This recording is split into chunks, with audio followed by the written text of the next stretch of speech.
Welcome to Econ Talk, part of the Library of Economics and Liberty. I'm your host, Russ Roberts of George Mason University and Stanford University's Hoover Institution. Our website is econtalk.org, where you can subscribe, find other episodes, comment on this podcast, and find links and other information related to today's conversation. Our email address is mail@econtalk.org. We'd love to hear from you. My guest today is Thomas Sowell, the Rose and Milton Friedman Senior Fellow at Stanford University's Hoover Institution.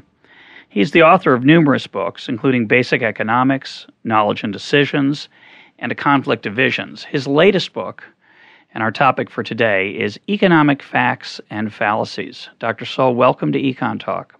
Thank you. Now, your latest book, Economic Facts and Fallacies, is full of interesting data and arguments refuting some of the most common fallacies we hear all too often. I'd like to talk about a few of them today. The first is the area of what is called income distribution, or standard of living in a more benign description. A lot of people believe that the standard of living of the average American is no higher than it was, say, 35 years ago. True or false? False. Why? Well, if we look just at the consumption figures, that's the easiest way. That the consumption has gone up by a very substantial amount over that whole period. I don't know how you can say that the standard of living is the same if the consumption has gone up.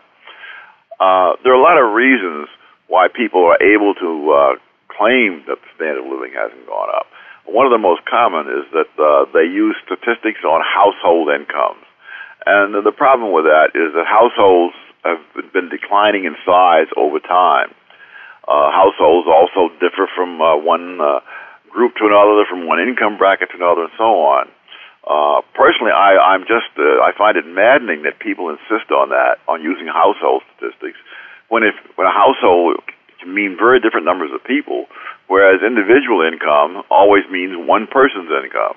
And for example, over a period of about 30 years, the average household income in the United States only rose by about 6%. But over that very same period of time, the per capita income rose by 51%. So that the per capita income really gives you a more meaningful figure than the household income.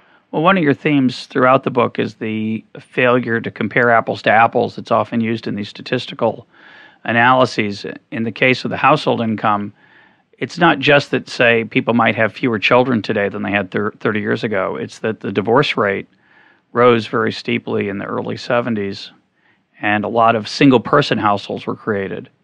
And as you point out, the bottom 20% of the household distribution has twice as many people as the top 20%, which seems impossible. Surely the bottom fifth and the top fifth should have the same number of people. But they don't. No, I think it's the other way around. That is, the top 20% of households has. Correct. Sorry, I said that wrong. Correct. Thank you. Yeah, the latest figures I saw, there were 39 million people in the bottom 20% of household, and 64 billion people, if I recall, in the top, which means there's a difference of 25 million people in what are supposed to be equal percentages of households, which are equal percentages of households, but not equal percentages of people. One of the problems is that the tendency to look at statistical categories as if you're talking about flesh and blood human beings. In terms of flesh and blood human beings, these quintiles that they love to cite don't contain the same number of people. And so it's misleading to compare, say, the standard of living of one group to the other. Obviously, we don't have perfect equality, but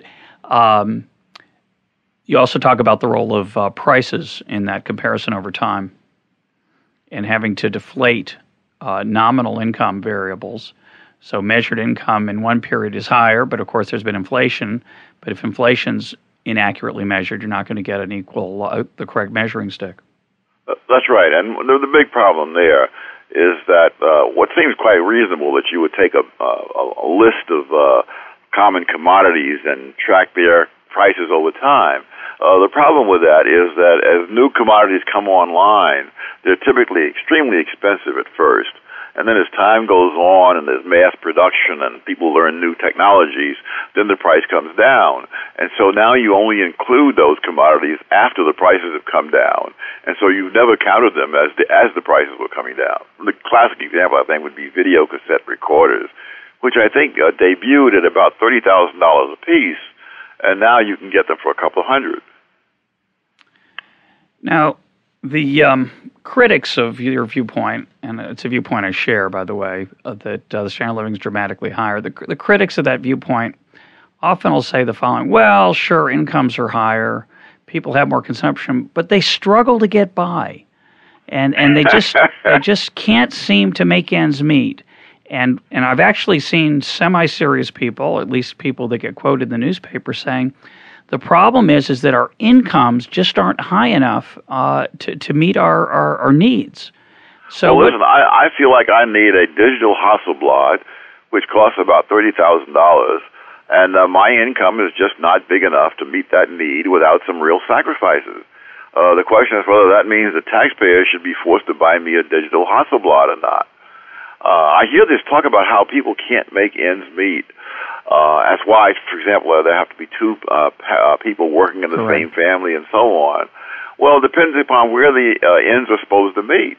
I mean, if people of a generation or two ago were living as high on the hog as people are today, you would not only have to have the father and mother both working, you'd have to have the children out there working in order to pay for all that. So it's trying to treat as an objective fact what is nothing more than a personal choice. You see that in colleges and universities where they say, we have to raise the tuition because costs have risen.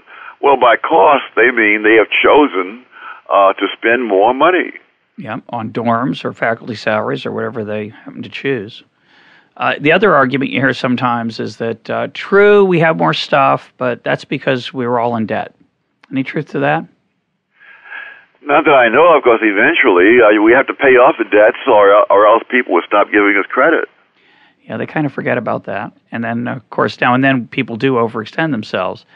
But I think you made the point in basic economics that we always want more than we have. That's human nature. Our desires, not our needs. We don't have any needs really, but our desires are always greater than what we can afford. And so, by our human nature, we tend to struggle to get by. But as you point out, we could certainly work at our current levels of productivity. We could work about 2/3 as hard as we work now and live as well as we did 50 years ago. But people evidently don't want to live that well. They want to live a lot better.